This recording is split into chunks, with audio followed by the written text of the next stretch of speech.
It's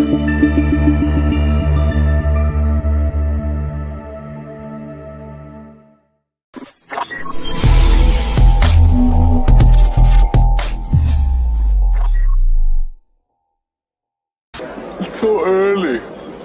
You guys want to get some coffee or something? Can I get a cup of coffee? Black? Can't you see we talking? White? Even little kids in Mexico drink coffee. Well, I'm not a little kid in Mexico, okay?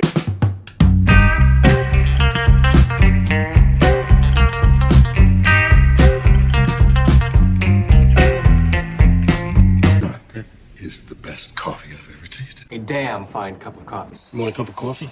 No coffee.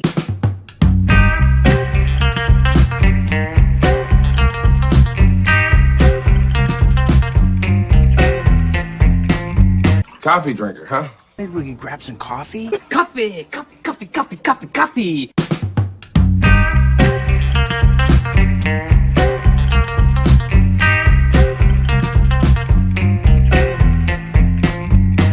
God damn, Jimmy. This is some serious gourmet shit. Me and Vincent would have been satisfied with some freeze-dried Taster's Choice, right? And he springs this serious gourmet shit on us.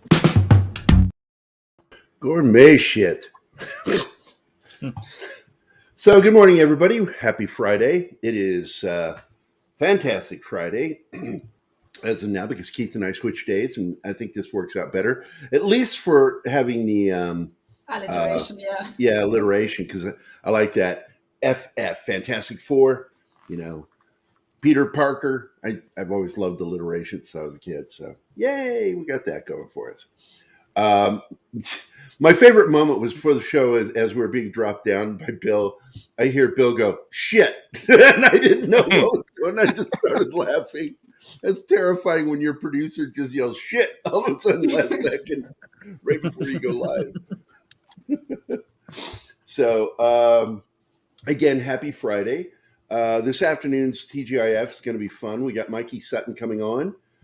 He had his big scoop this week, and we're going to be talking about that scoop. He's been covered in Variety, Deadline, all the major Hollywood racks did coverage on his big scoop this week.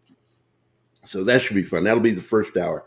I don't know what we're going to talk about for the second hour. Maybe just when Mikey leaves, we'll talk about him behind his back. That's fun.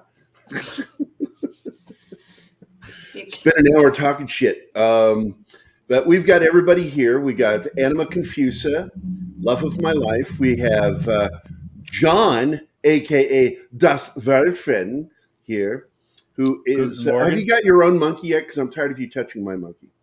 No. I don't want to touch yours either, so I'm not... Then stop! And then, of course, we got Joe here, who popped in last second. What's up, Joe? I was, we're getting ready for Mardi Gras balls, but when I saw you had Last of Us on your thumbnail, I said, I have to sit in. Okay, wait a minute. What? You're getting ready for Mardi Gras balls? Yeah, I know. It sounds funny, doesn't it? Yes. That sounds not those kind of up. balls. We're talking about grand balls. We're talking about dancing kind of balls. You know what I mean? It's Oh my celebrations. God, Each it gets crew worse. has their own Mardi Gras ball during the season. So I don't know how to respond to any of this stimulus. I know. It's killing you. Yeah. I know. Yeah, so I'm just going to say this. This is all I'm going to say. I like you. You have balls. I like balls. Yep, way too many. I got two of them this weekend. I got one Saturday night and one Sunday around lunch. They actually call it a jazz brunch. Jazz brunch. Mm-hmm. All right. Hey, well, man, it's Louisiana. It's just another reason to party. So. Like you need an excuse, like Right. anybody. Yeah. Martin, thank you for being here, my friend. It's good to see you handling the chat. And who's here already? Who's here? We got D. Bud Martin, Penny, Joseph Dredd, Alex Moore, Munker Jeebus, and Dragon Ruse, Real Wade Nation Gaming, and Shadows Dragon. Outstanding. Good to see y'all. Hope you're all having a good Friday. D-Bot Martin is here and Breach. Oh, did he breach? Man, Yes, he did.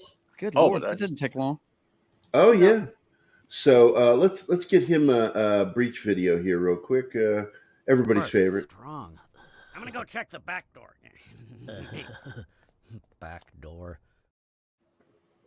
Jeebus, what Not happened? my man? favorite. What happened, Jeebus? Not my favorite either. Oh yeah, but everybody else seems to like it. I've had that How one can you not requested. like Beavis and Butthead, man? Are you threatening me? Are you threatening me? Because I am there are Gordon two Hoyle. Vox I need Machinas. That's TP why. for my bunghole. Oh, by the way, Gary, I found the back door in Bob's Burgers. Oh. Oh, Yeah, I wrote it down. I'll tell you after the show so you can read it. If you want. Phrasing? you know, it really it's so weird when you realize how he mostly plays Archer differently than he does Bob. But there'll be those moments like when he said the phrasing, that sounds more like Bob than it does Archer. Yeah.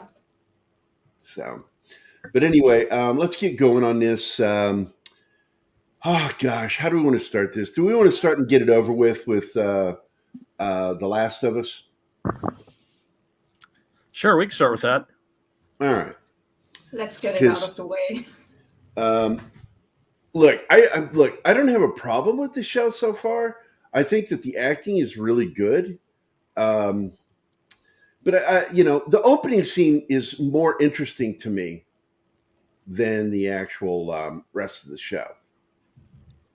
It definitely enhanced the story, no doubt. It's basically 2 episodes in one, which is why it takes an hour, 20 minutes. And the first part with Joel and Sarah, I actually liked, sort of. And the second part, I lost interest. I don't know why, but I'm just not into it. I don't like the casting of the girl. And she's a good actor, by the way. Which girl? Sarah or Ellie? Fuck if I know their names. I know.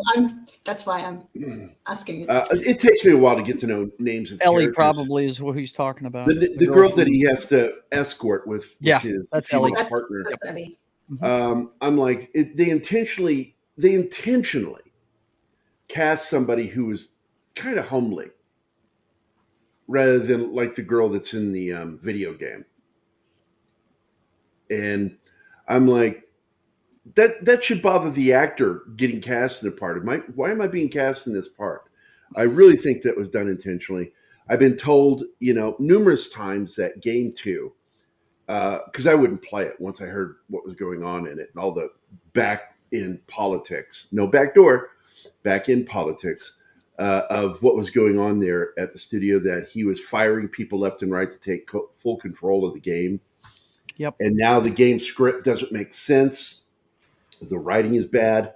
And this guy's in charge of the show. So I really didn't have high hopes. But I got to tell you, I really liked a lot of what I saw in episode 1. I just have a problem with her casting, that they're going out of their way to make her less pretty.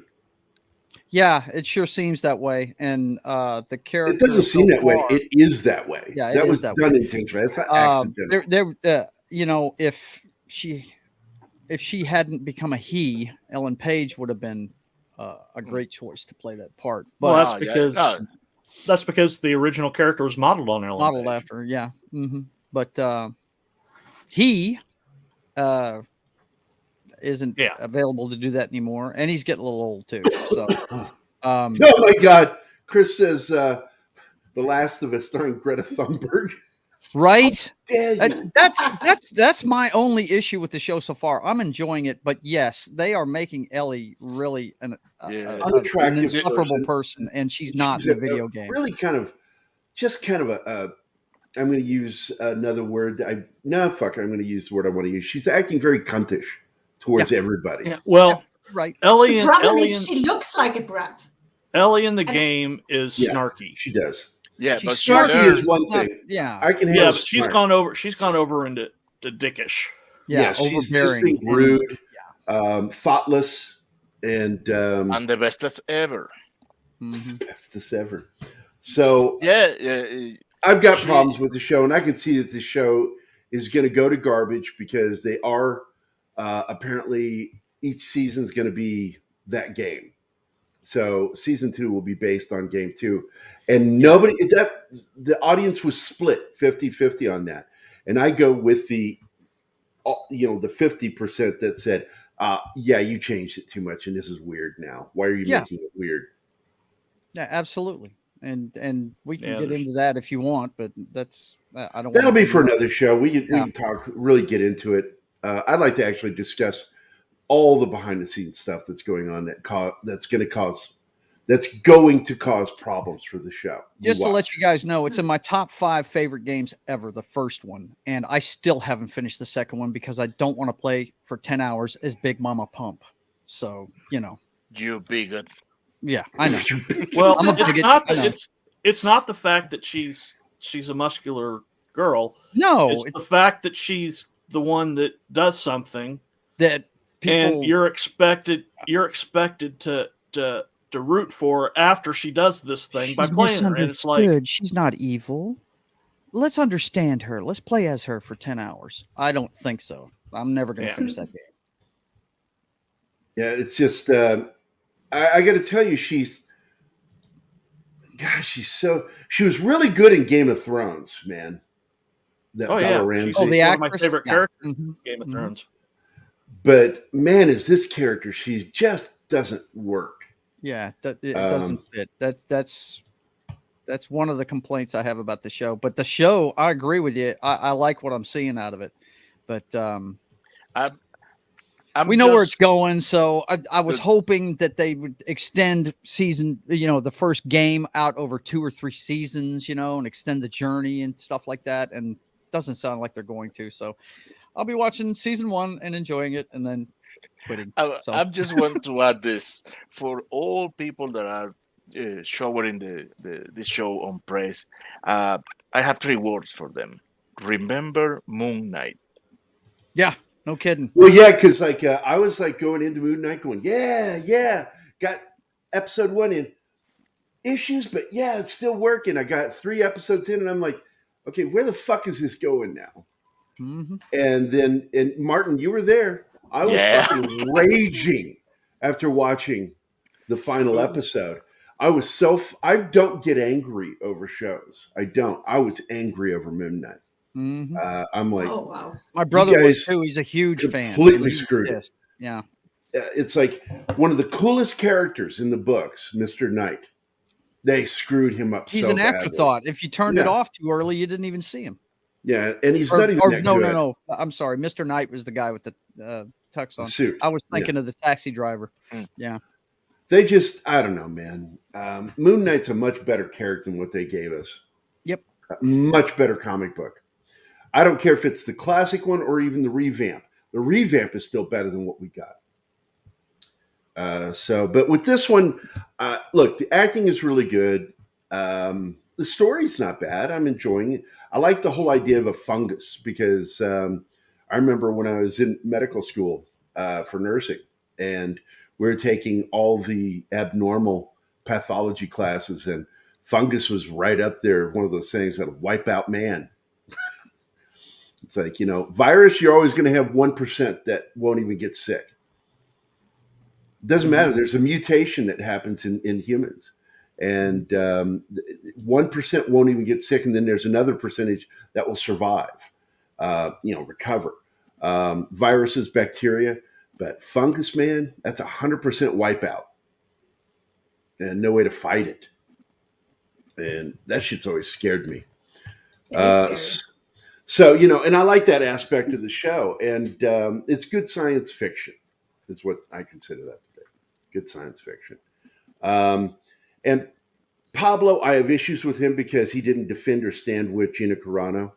In fact, I believe he's probably one of the people that went against her because he made certain tweets that kind of use a similar theme, but he did it incorrectly, where she used actual events that were true with photos of those actual events, whereas he took photos from another country and made it sound like it was our southern border. And we're being Nazistic. It's like, that's not even in our country, that photo you shared, you idiot. Yeah. But Pablo's, your typical Hollywood elitist that loves to read bullet points and doesn't do any actual research themselves. And something that Don Ecker and I'm going to say this again, Don Ecker. Don Ecker and I we don't abide by. It's like, if you have to read bullet points to have your argument, you're going to lose against people like us. Pablo's a sumbitch. He's a sumbitch. He's a sumbitch, I tell you. So I don't respect him. I'm not saying he's not a good actor. He's a good actor. And I'll watch stuff with him, but I'm not going to follow his sorry ass. Well, these days you got to be able to separate the artist from the art. So often it's true. No doubt. There's only like a handful that I consider smart enough to actually listen to him when they're talking in private. And one of them, you and I followed, John, Adam Baldwin. He's disappeared. Yeah. And I don't know what's going on with him. Hope he comes back. Well, he's probably tired of the BS. Yeah, he probably is. He strikes me as that kind of person. Cut bait. Yeah, I wouldn't blame him. And the other's James Woods. Oh, he ain't going nowhere. I sit down and I he's one of those people that he'll start talking about something and I actually feel like I'm learning something. Talking about Adam? No, talking about James Woods. James, yeah. Mm-hmm. James is a smart motherfucker. Yeah, he likes to fight too much. He's not going anywhere. Now, even though I've never seen him say anything political, another actor I will listen to when they're talking is Peter Weller. Really? Yeah. That dude knows his information, especially when it comes to history. Yeah. He is a professor of history. A lot of people don't know that. Wow. And he is in Syracuse University, I think. Yep, he teaches at Syracuse. That's right. Wow. Interesting. Upstate New York. But let's get back to this. So there's students that have RoboCop as their teacher. Yeah. Yes. Yes. Imagine that, man. What is it? You better do something before there's trouble. I would love to see him teach. There will be trouble. There will be trouble. So let's get into this. Episode 1 opens with a scene between two very good actors. One Scottish and the other one European. I'm done fucking being corrected by Anima. He's not Swedish. Yeah, but he always gets cast. He's Norwegian. Whatever. Yeah, Norwegian and Scottish roots. I want to bring up while we're talking about that, the Swedish chef, it's agreed. He's not Swedish. What he's doing sounds more Norwegian. That's from people from Norway. He said he does not sound Swedish. He sounds Norwegian. And so there. None. There you go. Dead silence. No talking for 5 minutes. No. Hey, I can't comment. So we get those two classic actors delivering. Excuse me a second. The fuck.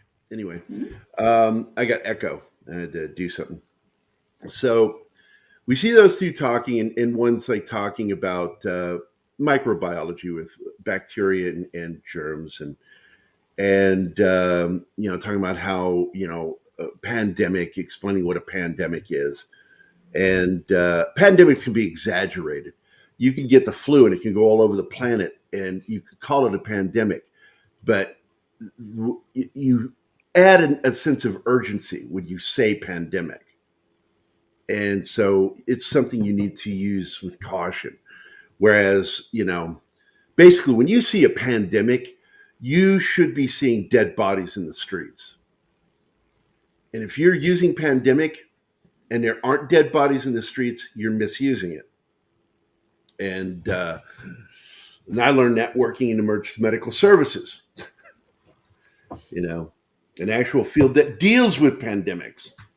So anyway, so they're talking about that, and then the little Scottish actor from the Mummy series, the Mummy movies, he cuts in and he says, viruses and bacteria are nothing. He says the only thing that'll wipe us out is fungus, and goes into a diatribe about that, and that's an intense scene. Even the microbiologist kind of shuts up. Yeah, he says one thing. He says one thing. He says, yes, but they can't survive in humans. And then he says, if the temperatures were to raise slightly, that would change. Yeah. And of course, that's where you heard recently all the stupid activists out there going, see, this was caused by global warming. It's like, look, man, global warming does exist. It does exist. Yeah. It always has. Well, It's existed since the stopping of the cooling down. The minute we stopped cooling down, we began global warming. And that's how it works with the sun. The sun does things. One of the dumbest answers I've ever heard, I'm not going to say which one of you fuckers said it to me, said, what is the greatest cause of climate change? And somebody said, volcanoes? What? Wait, none of us said that. No, I don't think so. I just thought that was so funny when somebody said that, and I'm like, no. said the dinosaurs driving their SUVs. They're driving. Yeah, that was funny. It's the sun, stupid. The answer is the sun. The sun has the single greatest impact on climate. It's like 95 to 98%. That leaves you only like 2 to maximum of 5% that's caused or impacted by other things. Human interaction with this planet is very minute. It's so small. And to know that they're full of shit, you don't see them going after China, who is the greatest sinner against pollution and climate. Yeah. And number 2 is India. I had a boss. They don't go after him. They don't go after him. They only go after the United States. And by the way, the United States over the last decade has been one of the most behaved and better stewards of this planet than any other country per capita. Yeah. And but no, we don't get any kudos for that. Instead, they still talk shit about us. They've been wearing masks in China for years, and it ain't because of a pandemic. It's because the air is garbage in their cities, man. I had a boss that used to make regular trips over there, and he said you could see it driving into work.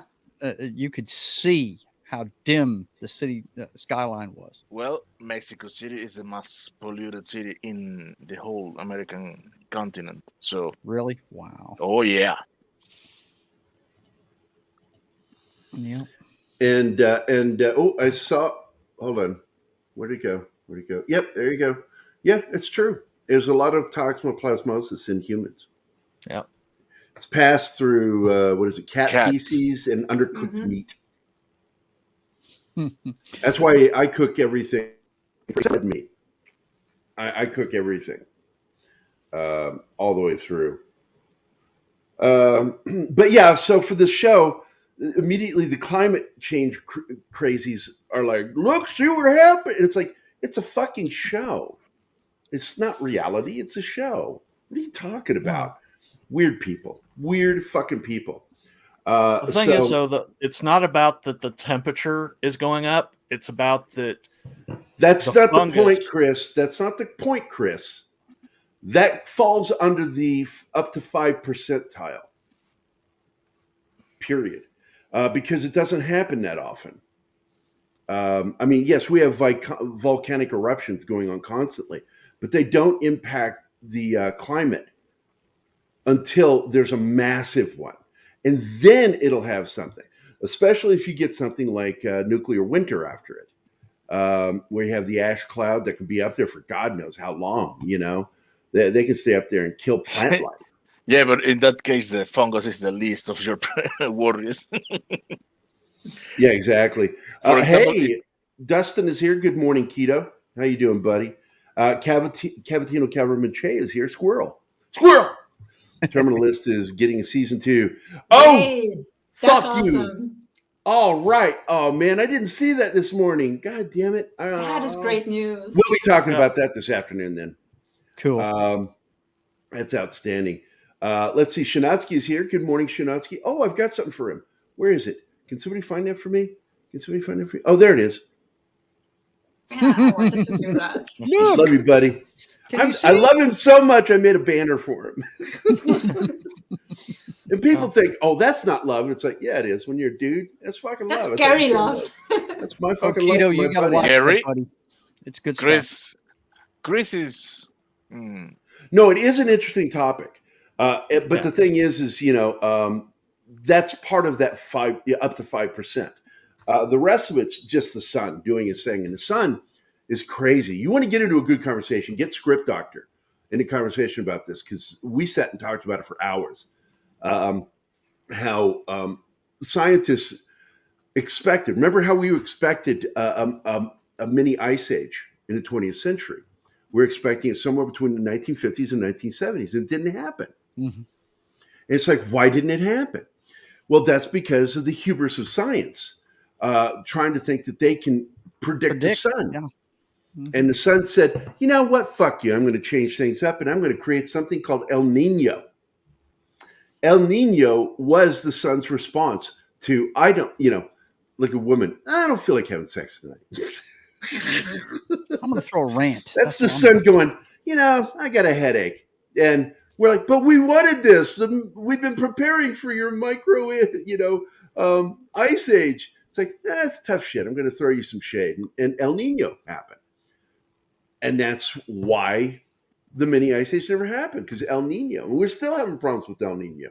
Yeah, we're one powerful solar flare away from the grid going down. I don't know if people I'm telling you, the sun, as wonderful and amazing as that thing is, there's a reason I don't go out in it. I can stay in my cave. It'll hurt your ass, no doubt. It scares me, man. No, you stay in your cave because you're a troll. That's why you stay in your cave. Yeah, Dawn even called me that. If you guys didn't hear, Scott's wife, garage she came home. Troll. she came home and asked Scott, "How's the garage troll doing?" And it's like some people will go, "Oh, that hurt." It's like, not me. I find that funny as hell. It's getting a prequel too. Hold on, what? Okay, I got to read this news. Stop talking about it. Right? Stop it, Chad. Yeah, Stop Monkey, yeah, he noticed that in the show. Yeah. That's one thing I liked about the opening episode. The opening scene. It really set a lot of the groundwork for what was going to come in the show in a very efficient way. You found out right away what these things are all about, for sure. Yeah. See, I haven't gotten any further past episode 1. Yeah. So I don't know. I don't even remember the flower being mentioned in episode 1. It's not. It doesn't happen until episode 3. I think it's episode 3 when they're talking and walking, right? Yeah. So it sounds like this show is more about gluten than about climate change. Gluten. Well, that's a hype too. So the whole thing about it isn't really like I started to say, it isn't about the temperature changing. It's about cordyceps mutating to resist higher temperatures in humans. Right. Higher temperature of humans. I'm sorry. Read what Chris just wrote. El Nino is the sun's version of OnlyFans, Gerry. Probably. That's good. I'll tease you, but you can't have any. Get some. There you go. The band El Nino. El Nino. So basically, episode 1 has that great opening. And I guess they're doing that every episode then, that we're going to have a different opening of a different time before shit happens. The opening episode is 1968 discussion on a TV show that didn't actually happen. It's just in the show. And but it's a fascinating discussion about microbiology and fungus, because fungus, as delicious as fungus is, even edible fungus can be dangerous to you. A lot of people don't know that. You don't prepare, shiitake mushrooms, is it? Yeah. They can get you sick if you don't prepare it correctly. Yeah. You're not supposed to eat them raw. No. Cordyceps infect other insects and spiders, but it only controls ants. Yeah, and it's scary if you've ever watched those. Like, I watched when it went back to the 70s, a film strip on that, and I'm like, ooh, I was terrified of that. There's that fungus parasite that gets into fish, and it looks like their tongue. Yeah. And they made a movie about that happening to humans, and I just was like not interested in that movie. But those parasites are freaky, man. So, but anyway, fungus acts like a parasite. It really does. Living on the host and then won't let the host die. That's the scary part of the fungus, that Yeah. even though you should be dying and rotting, you're not, and it's the No. fungus doing it. Yeah. And You're being the vi- controlled. You're like a puppet. yeah, and the visual effects on this, by the way, practical. I don't know if it's practical or visual, with the fungus coming out of the mouth, and That's so fucking disgusting. Yeah, that's one thing they've added that wasn't in the game. The tendrils coming out of the mouth kind of thing wasn't in the game. They decided, and from what I understand, they did it because this is just rumor. I don't know if this is true or not, but they said that Pedro didn't want to have to wear a mask like he does on the Disney property he works for, so people could see his face. But one of the big things in the game is spores. If you breathe in the spores, you'll get infected. Well, they've made it tendrils now. Okay, so it's past. Well, I can understand that in a movie or a TV show, not wanting to wear a mask, but and I got to tell you, I wore a pro mask. So did you in the military. Yeah. Oh yeah, absolutely. I you had to shoot this way at an angle. Wearing one of those things, man. Yeah. I told you how I got an all clear on that, right? No. We had to go mop level 4, and it was over 100 degrees in mop. So you're level 120 4. In the suit. Yeah, it was weird. We were trying not to move around much, waiting for an all clear. It didn't come, and one of my guys was like just being a pussy and complaining about it and saying I'm a terrible squad leader, and that I should call him. I said, we're on radio silence. If I call them, I can get in trouble. We can all get into trouble. I said, no, we're going to sit here and wait. Finally, he bitched at me just enough. He pissed him off just enough to where I knew that we were in any kind of danger. Those sensors, those old sensors, they go off with skunk piss. Yeah, you can kick dust in them. Yeah. And so I just turned to him and I bitch slapped him and I knocked his mask off his face. And then I turned to the other person standing there, a female, and I said, if he doesn't die, we're all clear. Let me know. That's awesome.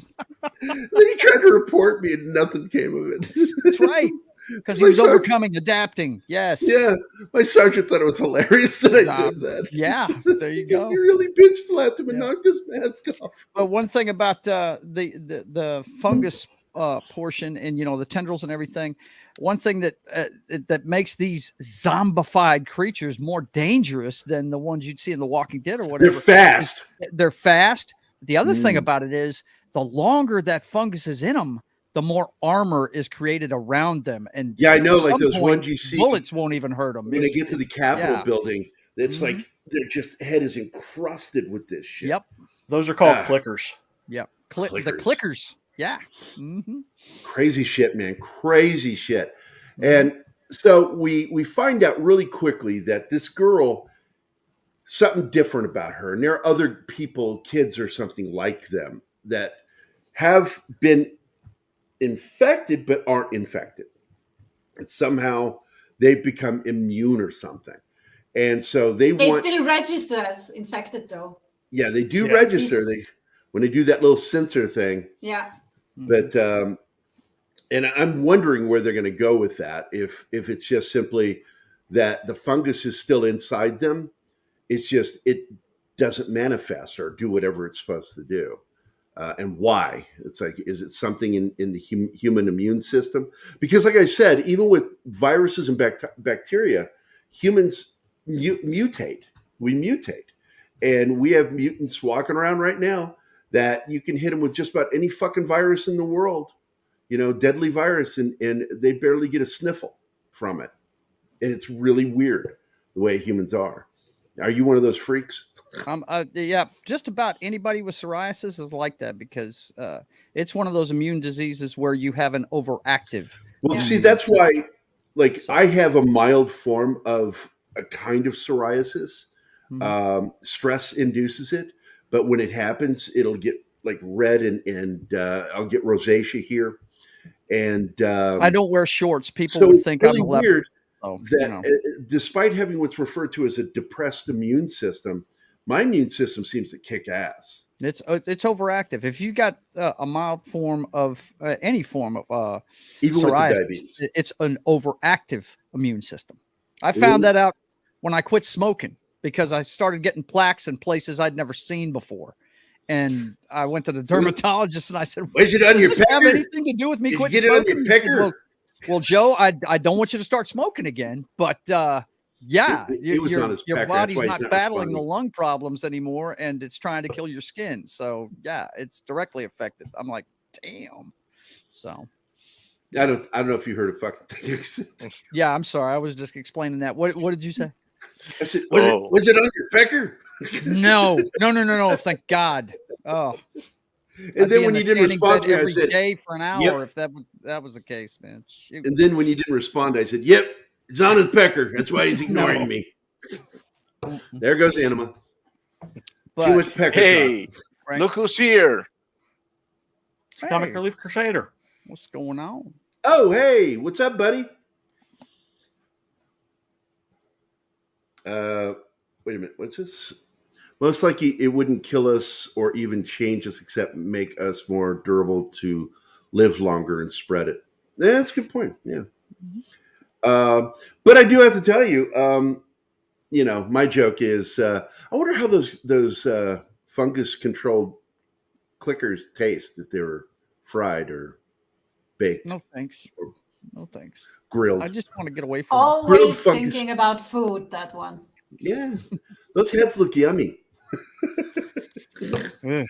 So they there's he's basically a black marketeer, and the way they earn some of their credits is by cleaning up the dead. And it's 20 years after the opening scene. The opening scene takes place in 2003, and the Can story I say itself. something about the opening of it? By the way, yeah. Can I say something about the opening of it? Let me just establish. Sure, go for it. Starts in 2003, and the real story begins in 2023, when everything's already happened. So go ahead. Okay. For those of you that played the game, this show is enhanced by showing you the relationship between Sarah and Joel at the beginning of the show. Those that have played the game know that it starts with her waking up in the middle of the night and dad's not there. That's how the game starts. But this shows you the day before that. And apparently it's Joel's birthday. And that stuff is really good. Now, they did race swap the character, but it really doesn't matter. The girl that played Sarah did a fantastic job. And she it breaks your heart when she dies, man. Yeah. Dude, it did in the game too. I mean, it was like, wow, but their relationship is so awesome. The banter that's going on between them, it's just so nice. And that's one of the things about the game that makes Joel's character so compelling, because by the time we see him in the future that Gary's been detailing, he's a broken dude.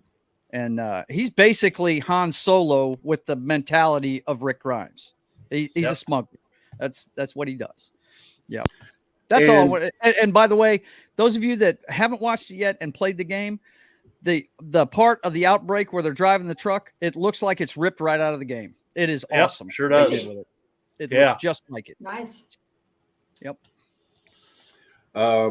It's really interesting how they build the characters. You got to get to know the characters, so you get to see them in that universe, their world that they live in. And we find out that the woman in his life has been captured by another gang and being tortured and possibly going to be murdered by the rival gang, even though they're like, he's like, I'd like to let you go, but I don't trust your boyfriend. We don't know who the boyfriend is at this point, because he might want to come back and get us. And she's like, no, you got my word. This is just a misunderstanding, and we'll move forward from this. You say whatever you need to get out of a situation is what she's doing. She's lying though, because she really big wants... time. She the minute she tells him, find out who her boyfriend is, he fucked her over. So he took the money. He was supposed to give him a battery, but then took the money, spent it, and then gave the battery to somebody else. So he screwed over the Fireflies too. And so they've got to find that. And of course, that's this other lady that apparently, I guess, our main character knows somehow. They have a past, and they get in kind of a shootout, and then it's like ceasefire, and a deal gets struck between them that they'll give him the battery if they will take this girl. Ellie, is that her name? Ellie, yes, Ellie. take Ellie to this other location. Firefly Outpost. The state outside of house. the city. Yeah. And so the deal is made, and they're going to go do this. Leads to a really good scene because we meet this one SWAT federal officer, that is buying stuff from him. Yeah, Joel is a dealer too. And he's buying stuff from him. And so then we run into this guy when they're trying to get out of the city to go to where they're going with this girl. And they get caught, and it's that cop. And he's all of a sudden becomes hard nosed and trying to, and he's trying to finagle a deal for for that dude to let him go. And it ends up he has to kill the dude because the guy is just demanding ridiculous shit. He points a gun at Ellie, and that triggers a flashback. Well, in that's Joel. because that's true. To when his daughter was shot.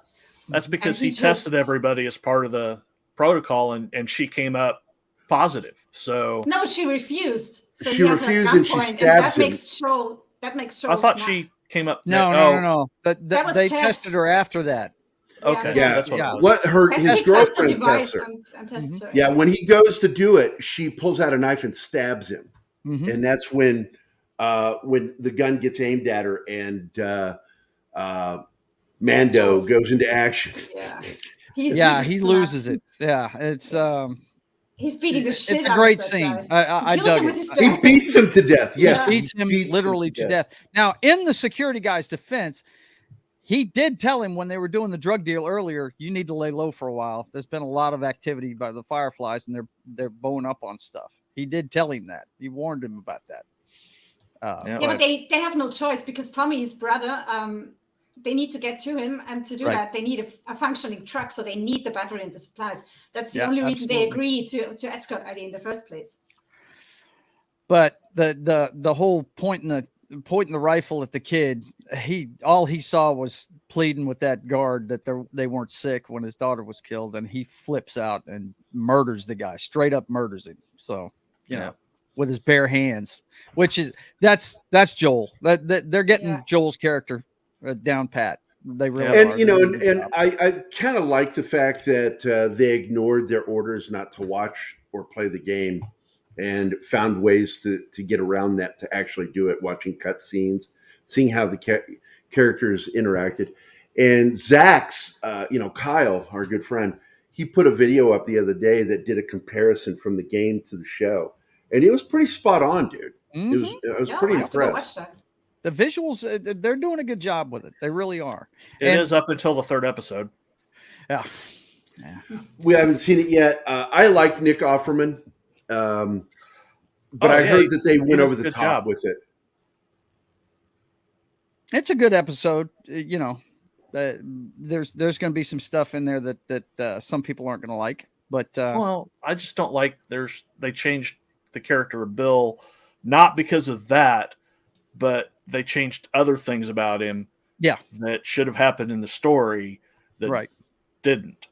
Yeah, they didn't because Bill should have been a couple of episodes worth of stuff. Right, and he's totally out of it. Right? Yeah, he's a one and done, and it's like it is a shame we're not going to see that. Yeah.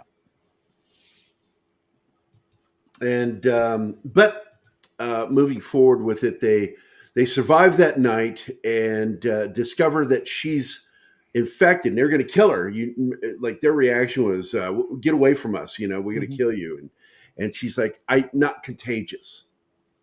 I'm not sick." Her wound is 3 days old. The wound that got her 3 weeks old. The wound that got her infected, and nobody lasts longer than a day before they die. Yeah, they had her locked in a room, and they were doing testing on her. Yeah, physical tests to see if she was clicking and all that good stuff. Yeah, it was. That's one of the things we kind of glossed over talking about it. They had her chained up in a room, and they would come in, feed her, and also do physical tests with her, see if she could talk, if she can hold her hands steady. Logic tests. And she's so pissed. She's so fed up after 3 weeks of that BS. She's not having it anymore. No. But thankfully, after that time, they figure, she's fine. She's immune. Yeah. But now she's with two strangers. She doesn't even know, and she's having to plead for her life because they want to kill her. Thinking she's going to freak out on them in the middle of the night. Yeah. So And yeah, Joel was really wanting to kill her, but it's Tess that actually said, "Hey, let's just get her to. It's not our problem. Let's get her to the state house and give it to the Fireflies, and we'll get the battery and go after Tommy." Mm-hmm. That's all they care for. Yeah. Mm-hmm. And so they get to the Capitol and immediately start running into the infected. All of them seem to be asleep, though, like dormant. And then they discover like a location because they communicate through these vines on the ground. That's new. That's new. You in the game, they operate on sound. If they hear you, they're gonna come right at you. But whereas I this, did it's dig where they different. showed, hey, you can pop one here and it communicates. Yeah, across little town. tendrils of the fungus come up and make how they contact. showed the bodies rolling around on the ground when they were up on a balcony watching them. I was like, wow, that's really cool. That's a neat little thing they added to the story, man. It's pretty cool. Yeah. Yeah, I like that aspect of it because it makes killing these things dangerous, problematic. Yeah, you need to just avoid them, right? Are we going to do episode 2 too? No, we're just doing episode 1. Okay, well, this is all episode 2. Yeah. So, hey, he started it. I went with it. Did I see episode 2 then? I guess. Yeah, I guess so. Did you fucking watch it without me? 2. It ends with them going through the fence. I get forced to watch a lot of things without you. Yeah, it ends with them getting through the fence. They get there. You see what's left of the Bostonian skyline with a skyscraper laying against another skyscraper, all ruined. And that's really, and it just like the game, like the game. Yeah, I think Monkey is something here. It's trying to use the mycelium.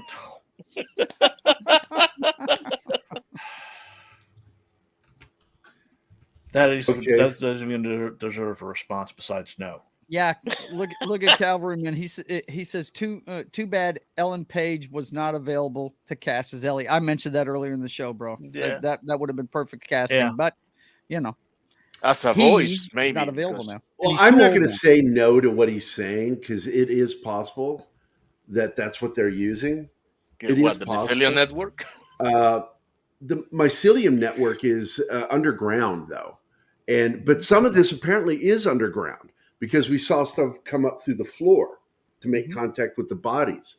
Mm-hmm. We've got the stuff you see clearly underground that looks like a root system, like veins, but there might be stuff underground too attached to, because that's what the mycelium is, the fungus attaching itself to the rooting system of plants, like trees and shit.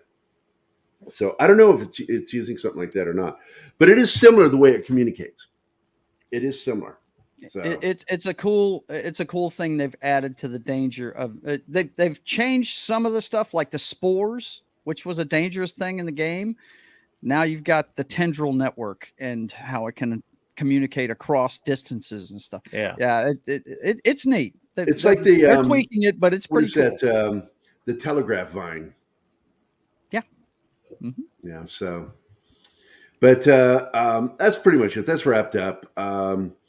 We can prepare for what's coming for the next one. Just some afterthoughts on the show. Let's use the last 6 minutes here to talk about that. Well, so general reaction to the first episode. I liked it. Yeah, I was fixing to say, John and I both played the game, and I'm digging what I'm seeing out of it. The things they're adding to it are enhancing the story. Yeah, now, so far. We'll get into it in the further episodes. I'm with him on episode 3. It's a good episode, but it kind of hampers some of the cool stuff that happened in the game. But as far as the first episode goes, I like the stuff they added, and I wouldn't take anything out of it. I mean, I thought they did a fantastic job. Really did. Yeah, the whole thing with Sarah, his daughter, like you were saying, is it gives a better understanding of Joel from the beginning rather than, to understand why he's like he is 20 years later when this. And wasn't there something to dealing with he's trying to find his brother? Yeah, well, that's the whole thing with Tommy. That's why they need. That's why they need the battery. Is because they need to. They've lost contact with Tommy. Tommy is the guy that's in the truck with him with Sarah. At the beginning. Remember, he had to go bail him out of jail. right? Yeah. He'd gotten in trouble. He was in jail. That's why he was gone when she got up in the middle of the night and everything was breaking down. So yeah, that's that whole opening really, and another thing I really dug about, we kind of sped past the opening of the show to the current day, but one of the things I dug was when she was visiting the neighbor and you saw behind her that the old lady in the chair was clicking. She was starting to click. Yeah, that was weird. She was infected. And then at night when she hears that radio broadcast, do not go outside. Of course, she goes outside, finds the neighbor's dog, follows him into the house, and you see the wheelchair empty and no one near a bed. So it's like, what happened here? Yeah. And she finds him in the kitchen, and she's feeding on her caretaker. Munching down, right? Yeah. And I like it also gave more details about the watch. Yeah. Because that watch is important. Watch is in the game. Yeah, no doubt. And the whole thing. Huh? Mm-hmm. Yeah, it's kind of like his talisman. That's it. Yeah, he's clearly missing it at the beginning because he keeps staring at his wrist and the watch isn't there. And then she gets like I said, the stuff they're adding, it's only enhancing the lore of the story. And you find out that watch was originally a gift from his wife, who's no longer there. Yep. And so when she takes it to get it fixed, that's like, and he gives it to him for his birthday, and then it gets destroyed on the night she dies. Yep. Is symbolic of Joel's psyche. Yeah, he's broken. I didn't realize the watch breaks. Yeah. Mm-hmm. Yeah, that's the night he gets shot. Mm-hmm. Yeah, but you sort of focused on Sarah dying and Tommy rejoining them because they get separated in the car crash when the plane crashes, and Tommy comes back just in time to kill the soldier before he kills Joel too. Which is awesome effects, I might say. Yes, they don't skimp on the special effects in this series at all. No, they really don't. Which I really, really appreciate. And like I said, that whole thing in the truck, you play that, you're driving the truck in the game. Yep. And it looks just like it does on that screen. And you have to back up. You have to go around. You have to get out of the truck and run down the alley. You run down the alley and you're confronted by all the infected there eating people, just like the show showed. Right out of the game. It was very cool. Fans of the game dug that part of the first episode, guaranteed. No doubt. I feel like I'm missing out on something. Here's the thing. This is all bittersweet because we know where it's going. You know what I mean? It's like, but I'm going to enjoy it as long as it lasts. Season 2 is going to fail. If they're going to adapt the game, it will fail. Yeah. Unless they change that one thing, and I don't think they're going to. No. Well, no, because the guy who wrote that is the showrunner. Show. Yeah. And he's the one who pushed for what happens apparently in episode 3, which I don't care. I got to be honest. It's like I have no skin in the game when it comes down to it. And I'm fine with gay characters. I'm like, we have gay people in real life, so why would I have a problem with that? Yeah, and I don't. That's not an issue for me either. But that's not the issue. The issue is they change. You'll have to see it. They change. Yeah, we'll watch it. We'll talk about it in 2 weeks. Yeah, for sure. But we'll get to it because I'm a big fan of Nick Offerman. I love that guy as an actor. He is. He's very underrated. Well, I've said several times, if you can do comedy, you can do anything, because that's the hardest thing to portray on screen is comedy. The timing, and all that good stuff. If you can do that, you can do anything. And he does a fantastic job in this thing. So, yeah. Neil Druckmann should be drum out of the gaming industry. Well, look, when this fails, when they start going to Realm they will see it's an instant thing, because this is how closely they watch their shows. They know who's watching and how long they watch it. And when people start tuning out, they'll know exactly what moment it was that caused them to tune out. That's a fact. We know this technology is being used by Disney in particular. But I believe that all of the major networks and streaming services use that to know exactly when people tune out, because then that tells them what was it that caused them to not like it. You watch. Keith and I predicted this shit before. I predict that's going to happen. They're going to lose numbers, and they're going to lose them by droves. And then they're going to turn to what's his name you're just talking about and go, maybe we need to rethink our contract.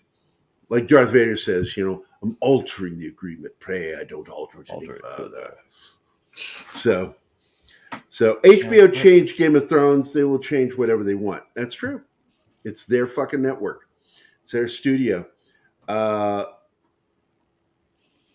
The show is Brain Candy's I'm Gay song. I love that song.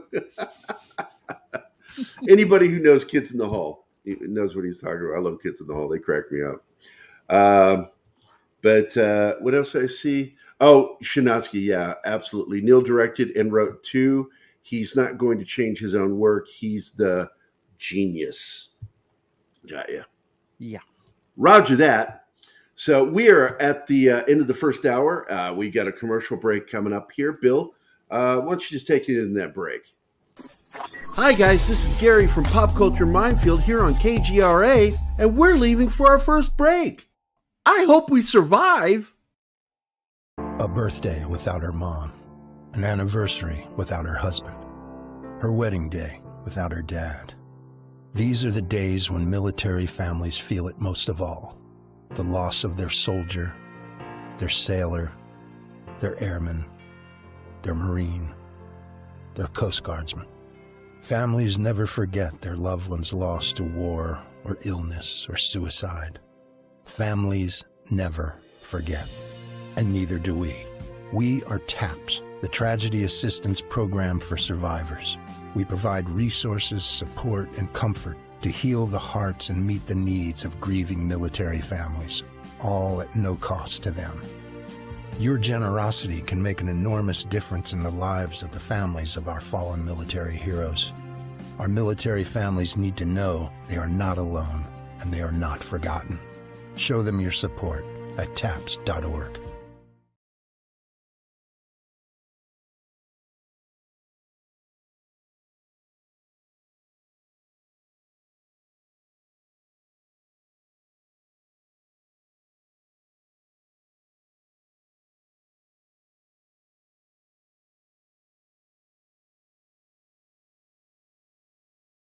Facing humanity is on the verge of being settled once and for all. The Mutual UFO Network has been at the forefront of this journey for nearly 50 years. Our members worldwide are dedicated to the research, documentation, and awareness that will shape the future of humanity. Won't you join us?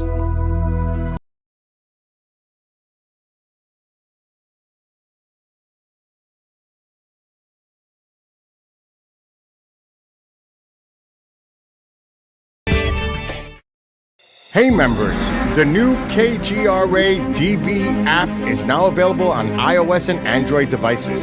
Gain on-demand access to any KGRA DB programming. Download any show directly to your mobile device to listen or watch on the go. Go to the App Store and search KGRA DB. Oh wow, we survived. Welcome back from the commercial break. Now for some more Pop Culture Minefield on KGRA. Yeah, I love Bill's voice on that KGRA ad there at the end. That's pretty cool. So Joe had to leave, so thanks for being here, Joe. Appreciate it, man. Fun talking. And what did I just see? I think I saw Polly jump in here. Yep, there's Polly. Hey, Polly. First 3 episodes, 9.5 out of 10. All I know is I guess I did watch the second episode, so I liked it. I liked what they did in episode 2. I just haven't seen episode 3. Let's see. Remember, all SJWs at Twitter took the money, then saving their people so much for all their Bill scared me knowing who I was. He knows who you are, Monkey, because I talk about you all the time. We all do. But anyway, it's good to see you, Polly. Thanks for dropping in, man. Yeah. And thanks again, Joe, for dropping in. So now we move to the second half of the show, which we're going to talk about the new season of Vox Machina. And what episodes are we doing today? I forgot. We're doing 4, 5, and 6. Yeah, because we did last week. Okay, so Very enjoyable. I like what's going on, but what's the word I'm looking for? There seems to be something going on in each episode that is laying down the foundation for something to come. And it starts really in, I think, episode 4, because what's her name dies at the end of episode 3. Right. Yeah. Vex has died. That's where we left off. Is Vex has died. Yeah. Now, Vex has episode died. 4 actually picks up with Vax rescuing Vex from bandits, and As kids, as kids, and they're because they've left their father. That was a flashback in one of the earlier episodes, is that they took off from the father, and who's a full elf, and they're half elves, so they're considered not full blood, so they're not worthy of respect. So they've gone on. Vex gets captured. They're taken by these lizard men bandits, and Vax saves her as they're running away. They've got someone that's basically hears them, because Vex steps on a twig, and so they come looking for him. They duck into this other cage, and there's a bear there, and it's full of you can see arrows stuck in it. It's where it's been used as target practice and stuff, and so Vax, they relieve it of its suffering, but it turns out there's a baby cub, so they rescue the baby cub, and that's how they get Trinket. Yep. And it's a touching moment because there's nothing they can do to help this bear. It's going to die. It's just like you said, it's suffering. Yeah. And so they kind of cuddle it, and he reaches up underneath and cuts its throat. Yeah. And lets it go peacefully. And then they hear the noise from behind him and reveal, I think it's behind straw or something, there's that little cub tethered to the wall. Yeah. And so we got to go, and she's like, we can't leave it.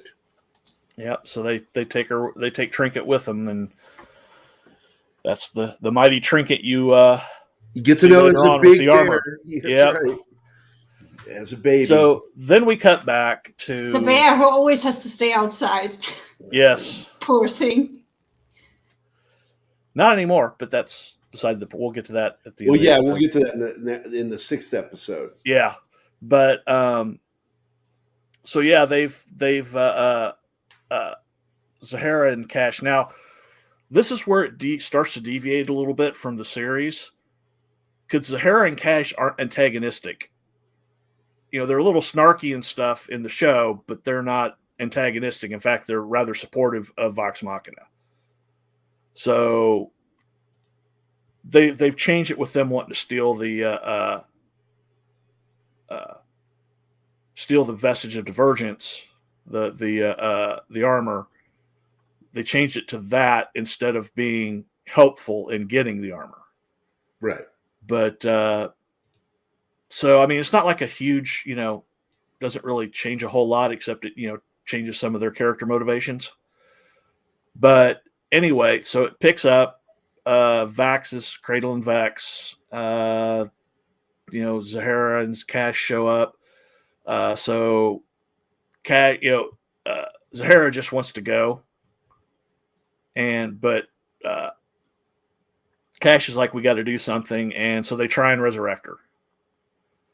Well, as they're trying this, Vax sees the matron of ravens, the Raven Queen, who's coming to take Vex away. Right. And they can't see her, but he does, sees her, because he's been seeing her this whole time. Because he saw her earlier on the battlefield. He saw her on the roof of her temple when they first got to the city. So basically, he ends up making a deal with her for some. It doesn't really come out as a deal. What it is he said, "Take me instead, you raven bitch." Yep. And what happens is when you see him later, you see he's got the armor on, and they've resurrected Vex, and this all happens while they're resurrecting her. You can see the Raven Queen. Yeah, they think they're the ones who resurrect her. It's actually not them at all. It was what's her name, the Raven Queen. Yeah. So basically, she severs the cord between them and attaches it to herself. To her, yeah, because now he's tethered to her. Yeah, and he's the new champion. And in fact, there's a fight between Pervon Sewell and him that's in his mind because there's this big, and it's right in the middle of a big fight because they're leaving.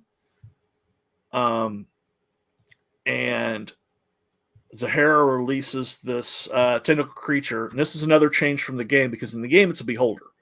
But a beholder is a Wizards of the Coast D&D monster. They've changed it to this tentacle creature. So if you don't know, a beholder's a big eyeball creature. It's got like a big giant eye and it's fucking crazy, dude. Yeah. It's like some sort of weird Cthulhu like creature. It's pretty whack. Yeah, well, it kind of looks like that thing from Big Trouble in Little China. That's the what one it eyeball looks like. Yeah, the one, except has eye stalks. But so basically they go through this fight. Vax is basically locked in his head doing that as they're fighting. Zahara releases this creature from her locket. That the locket's important. But basically, Cash is like giving her crap about doing this way, and she's going to go put the creature back in the locket, but the creature paralyzes her because that's what it does. Is it turns people to stone. And so basically, the fight goes on. Meanwhile, Vax is fighting Pervon Soul. He finally figures out that he needs to believe, he needs to understand that him being the champion is completely out of his control. So he just stands and does nothing. And when Pervon Soul's cut went through him, Pervon Soul bows and says, "You're hail to the new champion." So he's officially cemented as the champion. Well, they basically wiped everybody out except for Cash. And his vestige activates. You see lights light up, and he's moving at like hyper speeds and fights this creature while Cash revives everybody from being petrified. And they so they defeat the creature. Vax defeats a creature finally by throwing a dagger into its eye and then coming over and just kicking it all the way through its head. And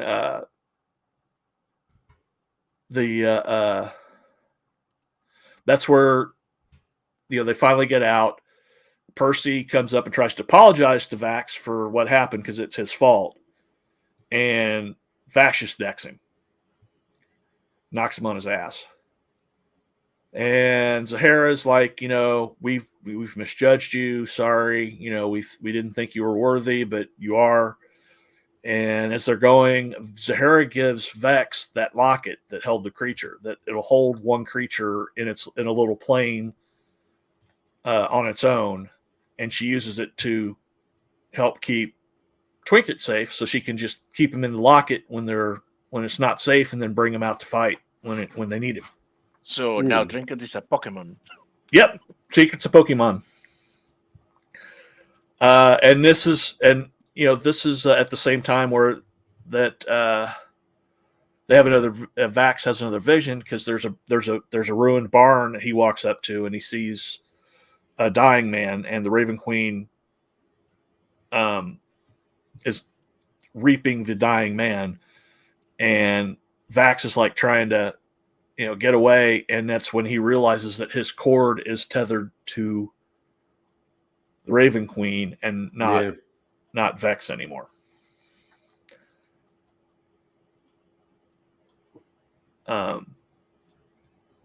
So there's also at the end of it, you see a woman using a crystal ball to scry on the twins just outside Westerun, which is burning from being destroyed by the dragons. Right. So, and that's where the episode ends. So that's episode 4. And like I said, I do want to point out a couple of things, because the female with the horns, she's Taylor. not really trying to betray them, but they're trying to get something, and they don't want to completely be team players, so they hold back, and then they're the ones who cause that eyeball creature.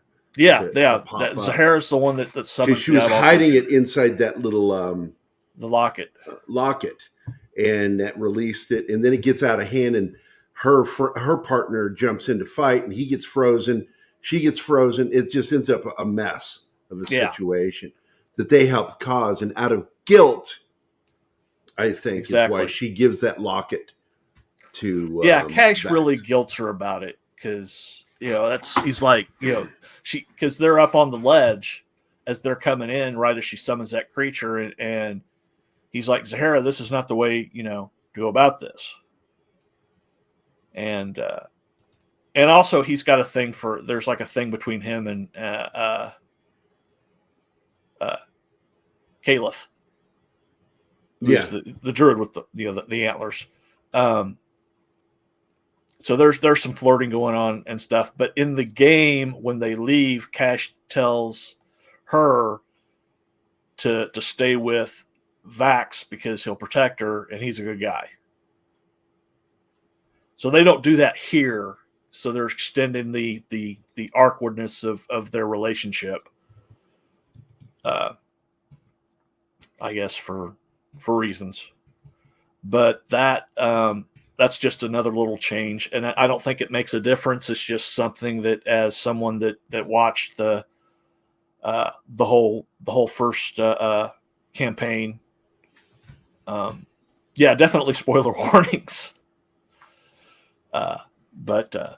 So it's just definitely something that's just a little change. It doesn't make a big difference, but it does show that they're starting to veer away from the actual game in places. So it's not going to hold strict to the game. So if you've watched the game, maybe you don't know what's going to happen. Maybe there's going to be times where they surprise you. So, but that ends the first episode.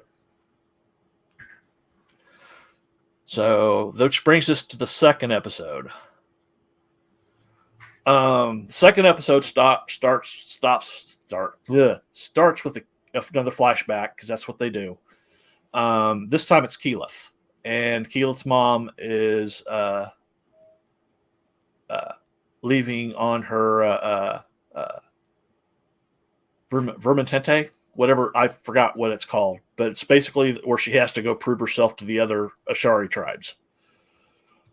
And she's upset that her mom's leaving, and she tells her, listen to her own power,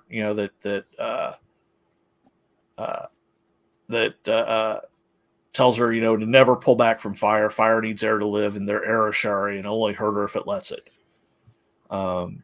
And she demonstrates it by, making a big fire and water and earth all swirling around. She sticks her hand in it, and it doesn't hurt her because she's controlling it. But she tells her, as she's leaving, she says she'll be ready for her own journey one day. And then she leaves her with her father. Well, as we go back to the present, and Keyleth is getting a little apprehensive because they're close to Pyra, which is where the Fire Ashari live. And that's the last place that Keyleth's mom was known to be alive during her Armamente. Aramente.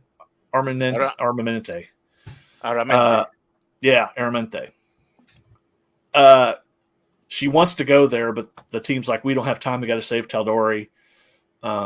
we got too much going on. Grog goes off on his own. He talks to his sword. And he's talking to the sword about the sword's just like, I hunger. He's like, well, we don't, Well, this we'll leads to something that I wanted to bring up. It's like all the characters this season seem to have a curse that they have to deal with. Yeah, they've all got something in there. Yeah. And I'm not sure how I feel about that structurally as a story. Because I put that in line with 24, the series, which is an entire series that takes place over 24 hours, and every episode there's a kidnapping. Yeah. And it's just like things sometimes don't work 2 or that 3 way. during the episode. Yeah, it's just and so we've got this thing going on with each one of these characters dealing with something, and Grog is dealing with this fucking evil sword. And I'm kind of annoyed at some of the writing in this that every time what's her name tries to speak to him, he just ignores her. Oh, Pike. And then Pike lets it go. And I'm like, don't fucking let it go. Confront him. Because she can confront other people, but all of a sudden she's incapable of confronting him. Well, they have and I have a problem with the writing in that. It doesn't matter. She has no trouble standing her ground saying something, but all of a sudden she gets timid and doesn't say things that needs to be said only because it suits the story, and I think that's weak writing, and it's the one place that's bugging me. I think she's just scared by the sword. Well, she should be, and that should make her stand up. She's not a timid person.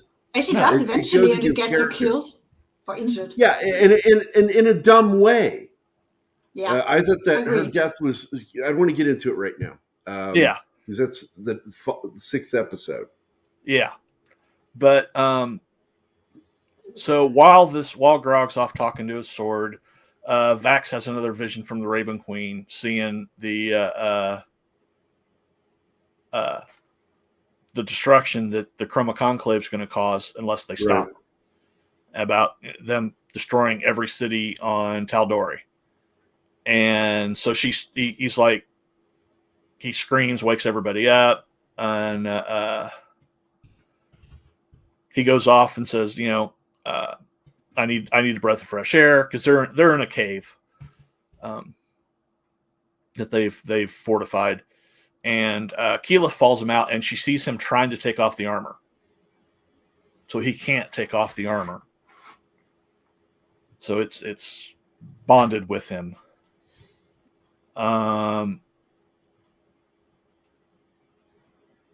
They get up in the morning. They find out that Vex and Scanlan find out that broom, yes, is magical. And Scanlan won't tell her the keyword for it, the command word, because she could read it, but she couldn't. And so he likes flying around and on it, and is teasing her about it. Saying, if I'll tell you what it is if you do one favor for me. And anyway, while he's flying around, he sees a volcano erupting, and then he goes down and tells him about the volcano, and it it's like Keyleth is like, no, it's supposed to be dormant. That's if it's erupting, the Arashari or the Virashari are in trouble. We got to go help them. And Vax is like, we don't have time. We can't take time to save every individual person. We've got a whole continent to save. So Keyleth is like, I'm not dealing with that. She turns into a bird and flies away to go help the Virashari. So basically, Vex tells Vax that Keyleth would drop anything to help them. We need to go help her. So they start making their way towards the volcano. Keyleth gets there. There's a bunch of bird-like or dragon-like fire creatures that are attacking and killing everybody. She gets there. She finds her father, the Arashari leader, who is helping the fire Ashari. And it turns out that because each Ashari tribe guard a rift to an elemental plane. So the air Ashari guard a rift to the elemental plane of air, water Ashari water, earth Ashari earth, and fire Ashari. There's a fire rift, right? The volcano. Well, it's ripped open. And you find out that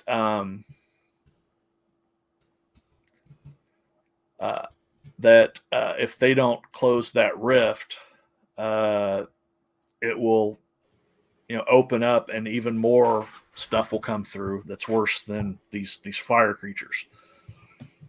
Well, her dad thinks she's already been on her Armante, even though she hasn't done anything with it. So she's expecting, her to be this powerful druid with already having a mastery of fire, and she's like, I don't think, she doesn't want to let her dad know that she hasn't been doing it. She's been off with Vox Machina this whole time.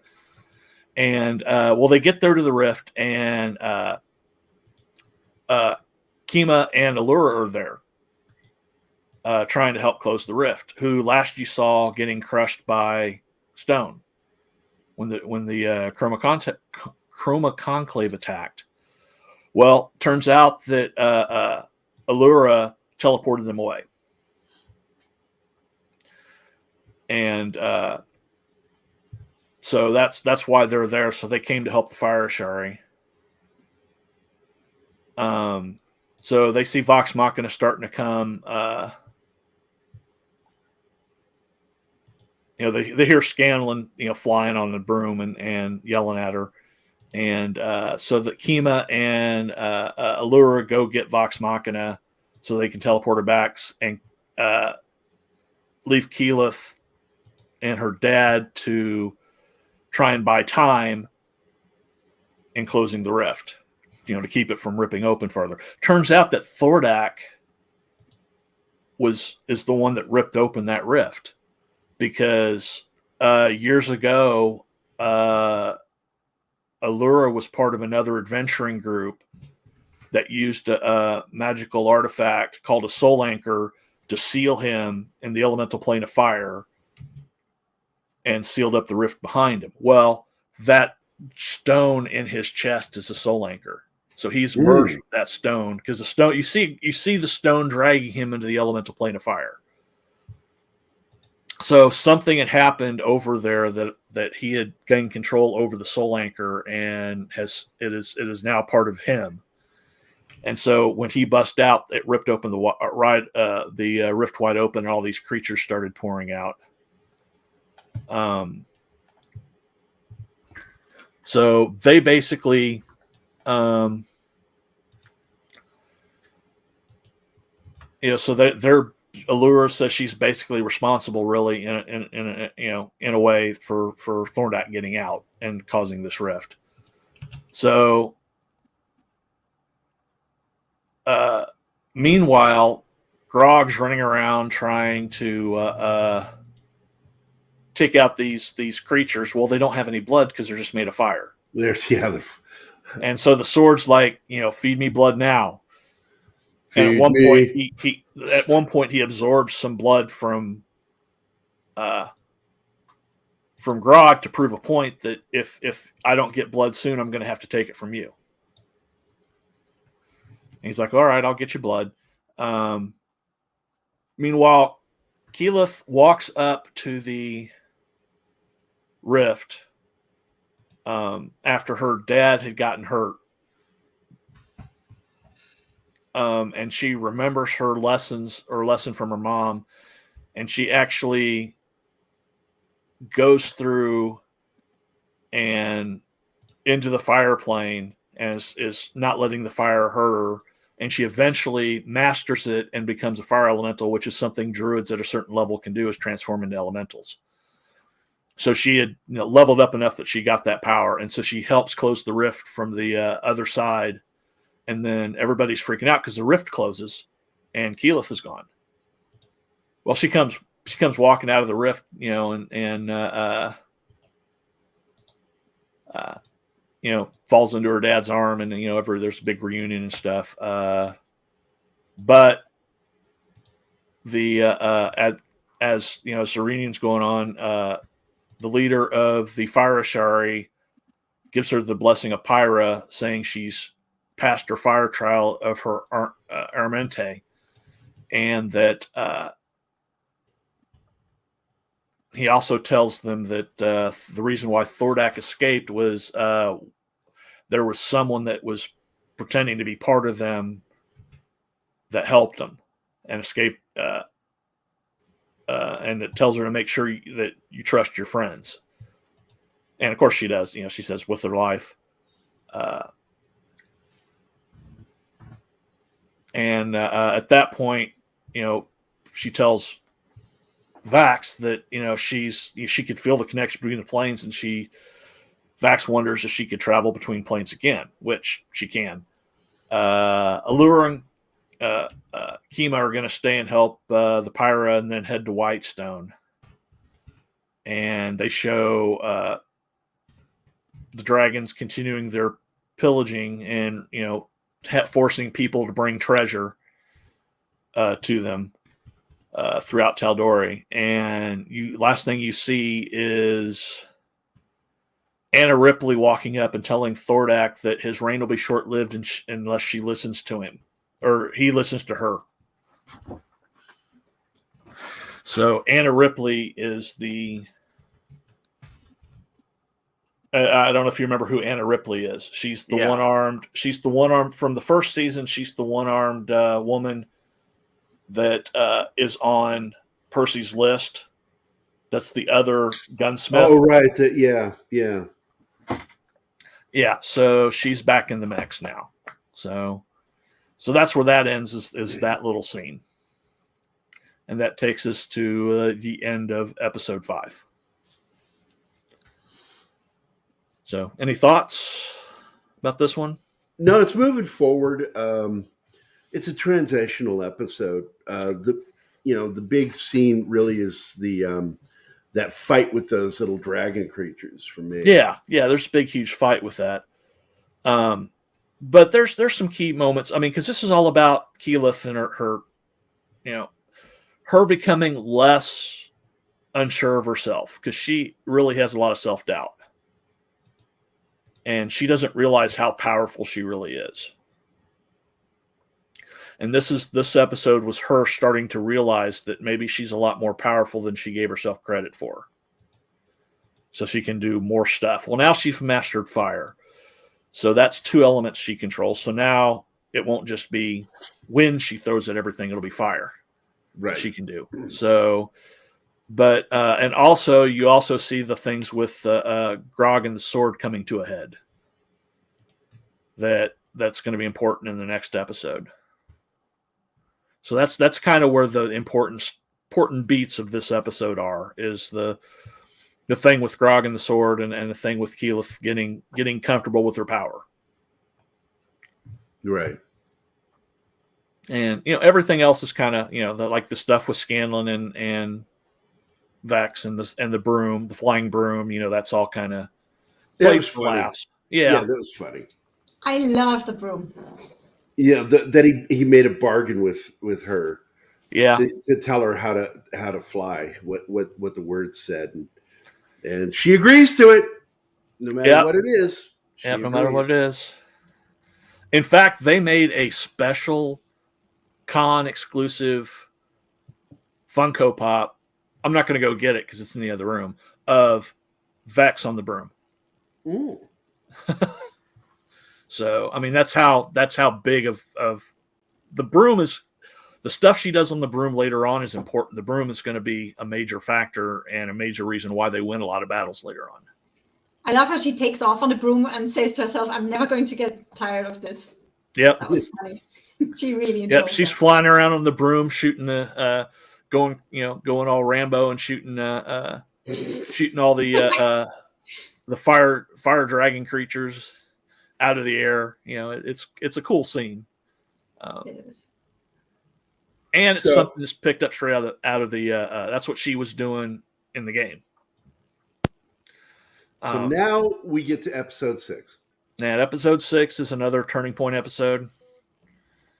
It starts out with Grog having a dream about the sword forcing him to. He thinks he's killing a villain.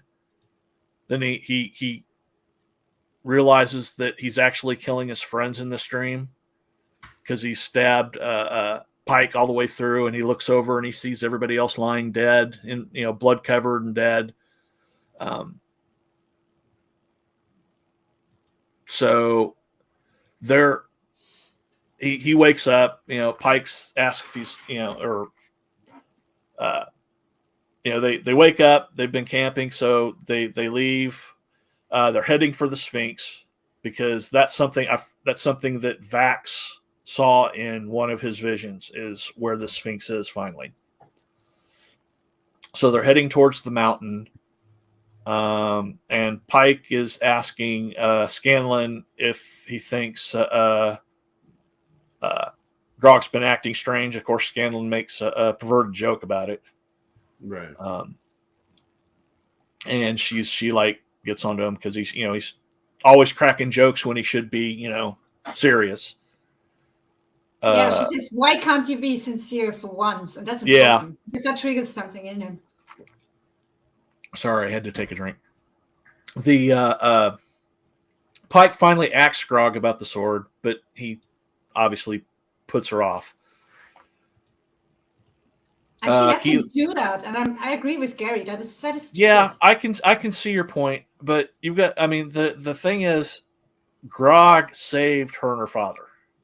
This is going to be something later on that'll happen, I don't know if they're going to do it this season or if it's going to be later on because you'll eventually meet her father. I think it'll be later in the season. Now, stop thinking about it, but you'll find out about this. You'll find out about the story of that. They were going to be killed by a mob, and Grog saved them. And so Grog has been like an adopted brother this whole time. So that might be part of the reason why she's reluctant to push things. But anyway, to get back to the story, they're traveling. Keyleth is asking Vax about the armor, and then she wonders if the Raven Queen could help. And of course, he's like, I don't think the Raven Queen would help.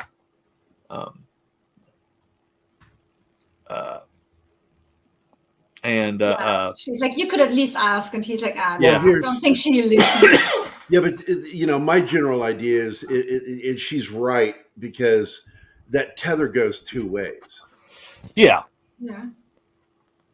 But he really doesn't want this. Is at this point he doesn't want anything to do with the Raven Queen because he doesn't trust her, which makes sense because she's the goddess of death. I mean, she's the one that comes to reap the souls in this game world.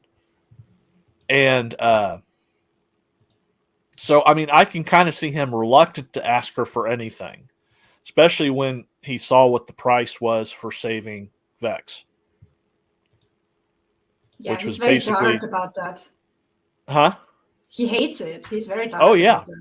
Oh yeah. He didn't want to pay that price, but he would have rather him die than this. Yeah.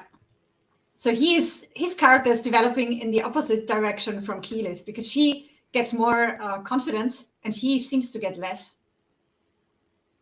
Yeah. And that's kind of a dichotomy between them. That'll balance out later. But yeah, so they're walking along. They finally make it to the mountain and they find these obelisks and they're surrounded by skeletons. So they're obviously people that have come seeking this mountain and haven't been able to figure out how to get in. So Vex flies up. Yep, she's on her broom. Yep. And she notices a pattern. There's a pattern exactly in the whatever that stuff is, rocks, metal, and obsidian. When she looks through it, that shape, the obsidian, you can actually see the door appear. Yeah, and she's like, aha. So she flies down and she goes up and walks up, and they're like, "Oh, it looks just like a mountain." Well, she goes through it, and they realize it's just an illusionary front. So they go in there, and it's obviously an old temple from before the divergence. And the Sphinx they're going to see basically starts to do the same thing that the Sphinx under Slayer's take did, and starts to attack them. And as he's starting to attack and he's going to take them out, they said that the Sphinx had sent them. Well, he's like, okay, well, we've got to prove your worth before you can get the information you need. And he gives them a choice of several challenges. Okay, all right, Keith. Did you read what Keith said? No, I haven't read it yet. Please do so. Yes, please.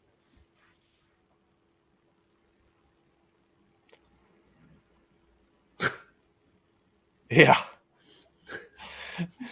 Anyway, so he gives them a list of challenges. You can try you can fight the 100 deadly basilisk, and Grog's like, "Ooh, let's do that one." Yeah, of course. So it's basically the last one he gives them is you just have to wound him. Just wound me. He's never felt pain in his entire life. And he's been alive for like eternity. Well, since before the divergence, he was there at the divergence. So he basically takes them to this floating. Basically, it's a floating temple in space, and he's like, "Well, just wound me." And so they start going up one by one. I don't see how you do this without your throat getting dry, Gerry. I'm drinking all the time. So he goes up and he Vex is first, and he goes up there and he tries his best, and he is throwing the daggers and using his new speed, and he just blasts him off the side of the side of this floating island in space. And is it space though? I think it's just another plane of it is, but it looks like it's in reality. space. It looks like it's in space, and it's all in their head. So yeah, he tells them he's alive, but he'll be falling. yeah, he says you'll fall. He says he's alive. You'll fall in the void forever unless one of them succeeds. Well, of course, next up goes Grog, I think. Yeah, I guess well, no, Vex is first, or Vex is second. So because she freaks out about Vax being knocked off the ledge. So she goes flying up and she's shooting her bow, and she gets knocked off because they're all hitting a shield of some kind. Then Grog goes and he goes. Grog goes up there. He's sweating and he can't get through the shield. And he tells him, "You don't know where your strength comes from," and knocks him off the ledge.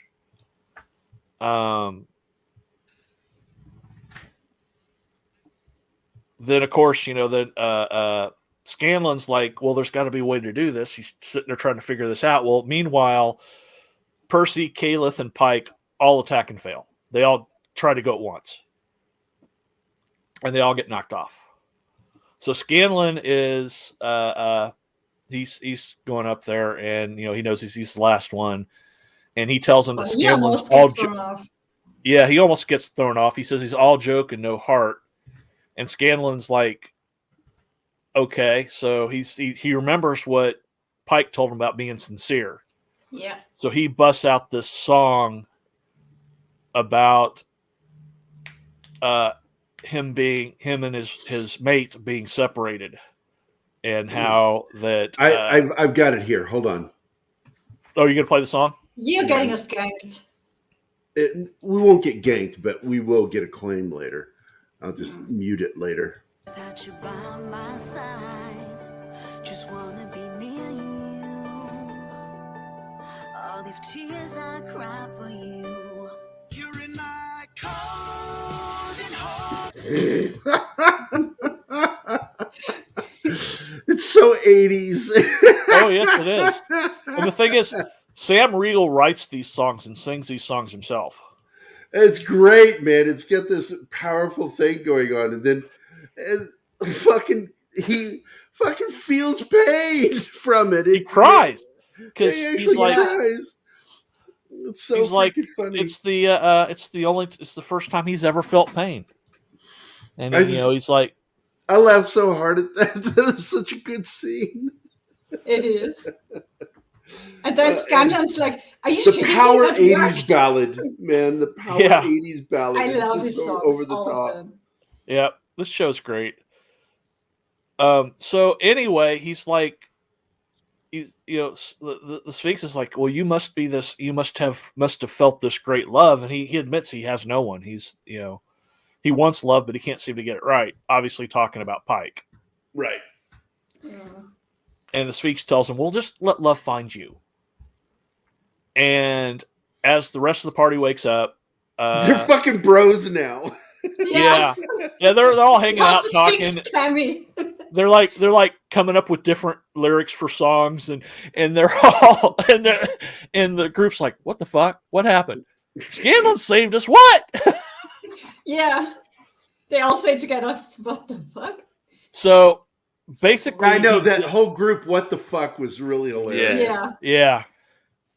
And the Sphinx keeps calling Scanlan Wise One, and they are like, what? Yeah, that is why they say, what the fuck, the first time he called him Wise. Yeah. So he gives Scanlan Myth Carver, which is another vestige of diversion. It's a sword. And the sword lets him see the other vestiges of where they are. Well, he sees the Fey realm, and there's a bow in a tree, and then he sees a bunch of Goliaths that's invaded. One of them has a glowing gauntlet, which Grog is like, oh, no, I don't know anything about that. Suspiciously, I might say. Well, then, as they're, the ground starts to shake, and of course, Vex starts having the head pain. And Umbasil shows up, the black dragon that spits acid. And he comes breaking in, and he says the woman is right. They have vestiges, and he wants them because they need to stop the Vox Machina from stopping them. So there's this big huge fight. The Sphinx is helping him, but Umbasil grabs Scanlan and Mythbreaker. It's Myth Taker, actually. Myth Carver, sorry. They keep calling it anyway. Myth Carver. She goes flying away, and the Sphinx goes and attacks him, saves him. Scanlan and Sword fall, but Scanlan catches Sphinx catches Scanlan, right, and crashes into the ground hard, and then the sword lands sticking in the ground, and so the dragon goes over and picks it up, and goes off. Takes he's got the sword now. Does the sword change size when the dragon grabs yes, it does. It's because it's a magic item. When Scanlan touches it, I love Look, that. I got a comment. Did you get into the wrong brownies, Keith? I think he's just high on fuel. Though. I think you got into your daughter's brownies or something, dude. Like, what the fuck are you talking about? You are like this one. First time he's ever felt pain, so he has never got his lower dark side companion caught in his zipper. Oh my god, Keith! I think he slammed his fuel up. Oh, there we go. Myth Breaker, Myth Taker. Yeah. Myth Carver. Yeah.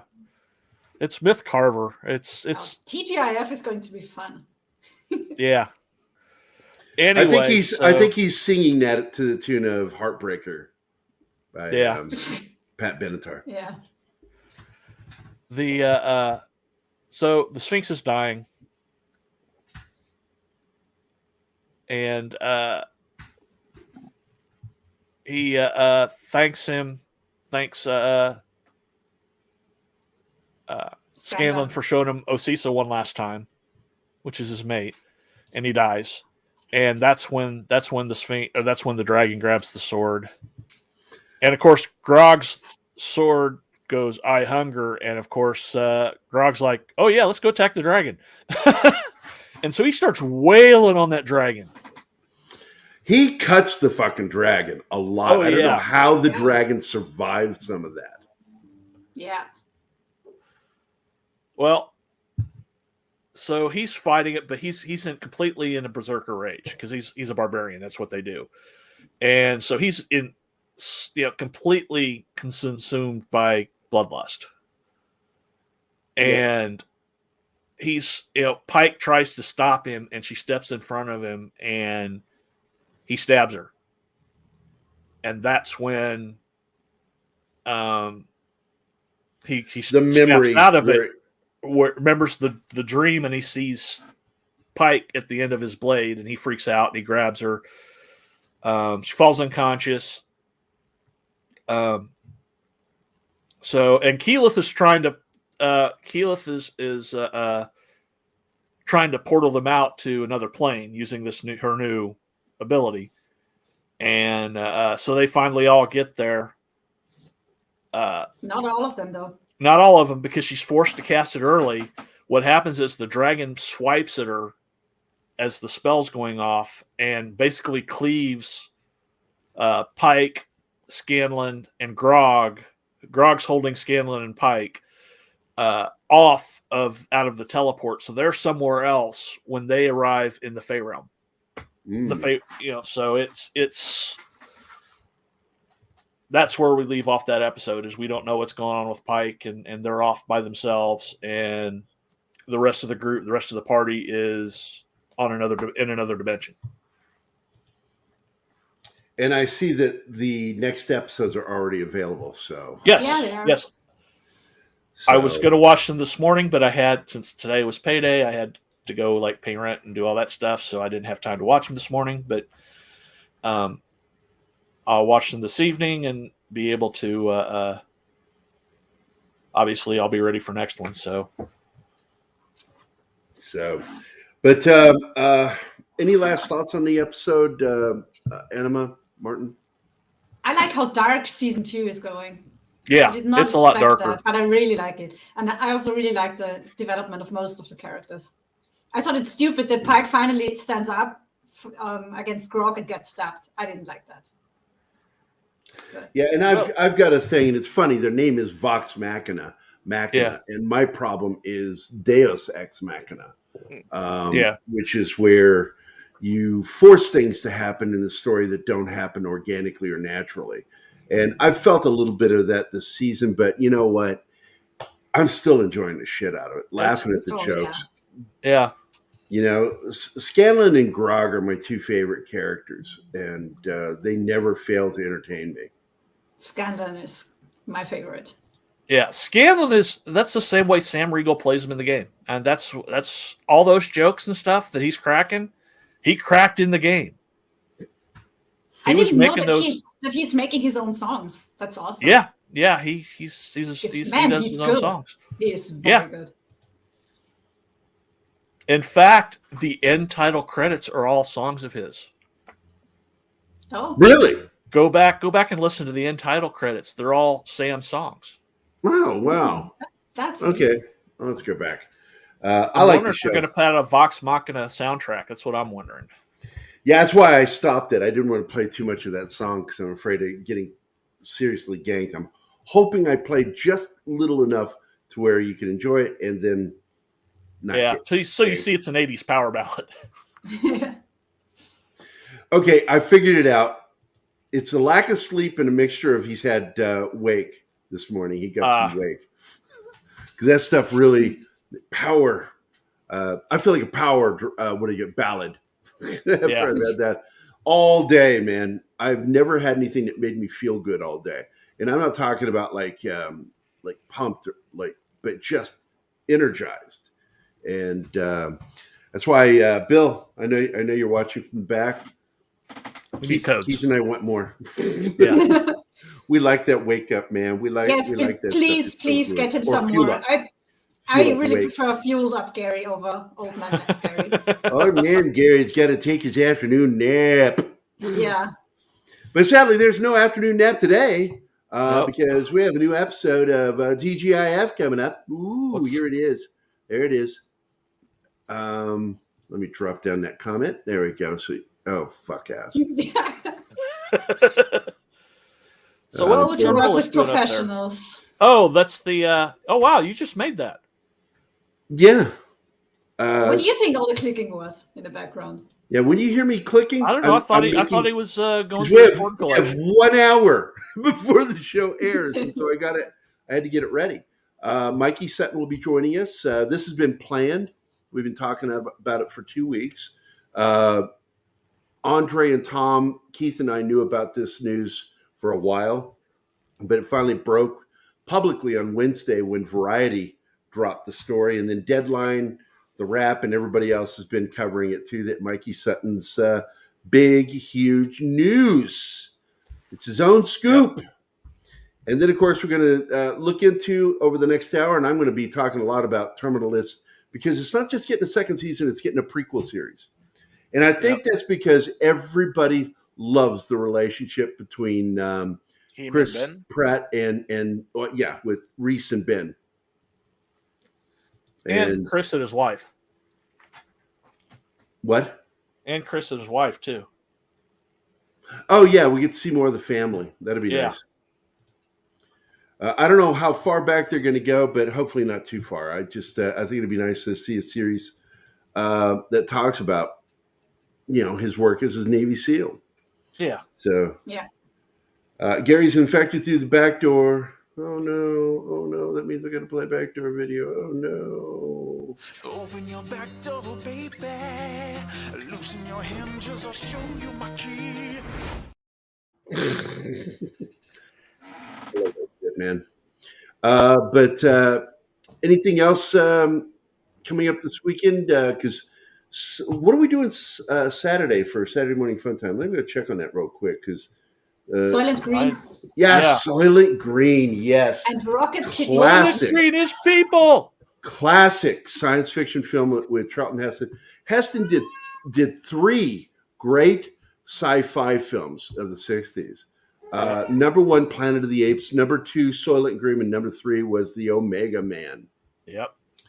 And I will be covering. We will be covering all of those in the coming weeks. And Soylent Green is the first one we're going to deal with on tomorrow's Saturday morning fun time. Yeah, I went and bought Soylent Green and Omega Man back in the day with the old Warner Brother clamshell boxes. Yeah. So I had to buy them as soon as they became available in video format. I'm like, yeah, I'm getting those. Soylent Green is people. Oh. So. We got that going on tomorrow, and today, of course, we've got Mikey Sutton coming on for 1 hour. We'll be talking about what he's doing. I'm supposed to be doing a comic book with him at some point. Hopefully, I got a bit because I got to finish the book I'm doing with somebody else. I don't like to layer my projects. I like doing independent portraits and stuff like that in one comic book at a time because it's exhausting work. Oh, and Sunday we've got the wrestling show. Got Dorsey. Yeah, I don't care. Okay. That's awesome. What's the Sunday show? It's it's Royal Fallout. Rumble? It's Fallout from the Royal Rumble, and also we've got a full State of the Apron from Joe. And we're also doing a tribute to Lanny Poffo, who died a couple of days ago. Who was Leaping Lanny Poffo, or the Genius in later WWF. He's the brother of Randy Savage. So share the link out to this. Here, I'll just do it real quick. So you guys can go click the notify. And here it is. Boom. Yep. It's Sunday 1 to 3 at 1 to 3 Central time, 2 to 4 Eastern, 10 to 2 specific time. Specific. Yeah, as my stepdaughter would say, specific time. Let's see. Let me put this up there. Soylent Green. And by the way, if you did not know this, there is actually a product that was put out Called Green. Soylent. Oh yeah. Soylent Green. It's called Soylent, and it comes in green. Yeah, it's green. It's their mint flavor, and I'm like, come on, guys. You had to know they knew what that was. So I'm putting tomorrow's show up for everybody too. There it is. Boom. So you can go add the notify me. We'll be talking about that tomorrow. It's going to be a lot of fun. Soylent Green is one of those films that, it's more of the serious classic science fiction, where it's more deals with premise and themes and story than it does glitz and visual candy. It's the last film of Edward G. Robinson before he died. Yeah, and it's got serious social commentary, but it's not woke over browbeating you. Yeah, it's not browbeating you with it. It's just saying, hey, here it is, and that's the way it should be done. I like preaching when it's not overly didactic. I like it when it comes at me in a palatable and enjoyable fashion. So that'll be tomorrow. Past that, that's the end of the show. I want to thank everybody. Thanks, Anima. Thanks, John. Thanks, Joe. Thanks, Keith, for your amusing and interesting comments in the chat. Monkey Jeebus, always. Penny, all of you, we love you. And Martin, thanks for always being the right side of my brain. And Bill, thank you for producing this show. Awesome show. Thanks a lot.